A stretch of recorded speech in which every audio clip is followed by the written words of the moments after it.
ನಮಸ್ಕಾರ ವೀಕ್ಷಕರೇ, ನಾವೀಗ ಇರುವಂಥ ಜಾಗ ದೇವಗಂಗೆ ಕೊಳ. ಇದು ಬಸವನ ಬಯನೆ ಅಂದರೆ ಹಿಂದೆ ನಗರ ಬಿದನೂರು ಶಿವಪ್ಪನಾಯಕನ ಕೋಟೆ ಇತ್ತಲ್ಲ, ಅಲ್ಲಿಂದ ಸುಮಾರು 4 ಕಿಲೋಮೀಟರ್ ದೂರದಲ್ಲಿ ಇದು ಇದೆ. ಕೆಳದಿ ನಾಯಕರ ಕಾಲದಲ್ಲಿ ಇದು ಬಹುಮುಖ್ಯ ಸ್ಥಳವಾಗಿತ್ತು. ಕ್ರಿಸ್ತಶಕ 1640ರಿಂದ ನಗರವು ಕೆಳದಿ ನಾಯಕರ ರಾಜಧಾನಿಯಾಗಿತ್ತು.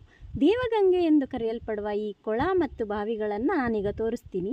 ಇದು 86.93 ಮೀಟರ್ ಉದ್ದ ಮತ್ತು 29.86 ಮೀಟರ್ ಅಗಲ ಅಳತೆಯ ಒಂದು ವಿಸ್ತಾರವಾದ ಆವರಣದೊಳಗೆ ಇದನ್ನು ಮಾಡಲಾಗಿದೆ. ಈ ಆವರಣಕ್ಕೆ ಪೂರ್ವ ಮತ್ತು ಪಶ್ಚಿಮ ದಿಕ್ಕುಗಳಲ್ಲಿ ಪಾವಟಿಕೆಗಳಿದ್ದು, ಆವರಣದ ಉತ್ತರದ ಅಂತ್ಯಭಾಗದಲ್ಲಿ ದೊಡ್ಡದಾದ ಕೊಳ ಮತ್ತು ಅದರ ಅಳತೆ ಕೂಡ 25.32 ಮೀಟರ್ ಉದ್ದ ಮತ್ತು 17.69 ಮೀಟರ್ ಅಗಲವಾಗಿದೆ. ಇದಕ್ಕೆ ಕಲ್ಲಿನ ನೀರು ಸರಬರಾಜು ಕಾಲುವೆ ಇದ್ದು, ಇಲ್ಲಿಂದ ಚೌಕಾಕಾರದ ತಳವುಳ್ಳ ಎರಡನೆಯ ಕೊಳಕ್ಕೆ ನೀರು ಸರಬರಾಜಾಗುತ್ತದೆ. ಮೊದಲನೇ ಮತ್ತು ಎರಡನೇ ಕೊಳಗಳ ನಡುವೆ ಸ್ತಂಭಗಳು ಕೂಡ ಇವೆ. ಈ ಆವರಣದಲ್ಲಿ ಒಟ್ಟು 7 ಕೊಳಗಳಿದ್ದು, ಅವುಗಳಲ್ಲಿ ಒಂದು ನಕ್ಷತ್ರಾಕಾರದ ಮತ್ತೊಂದು ಕಮಲದಾಕಾರದ ತಳಭಾಗವನ್ನು ಹೊಂದಿದೆ.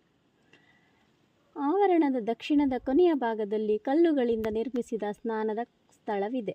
ಪಶ್ಚಿಮದಲ್ಲಿರುವ ಪಾವಟಿಕೆಗಳು ನೇರವಾಗಿ ಒಂದು ಸಣ್ಣ ದೇಗುಲಕ್ಕೆ ಸೇರಿಸುತ್ತದೆ.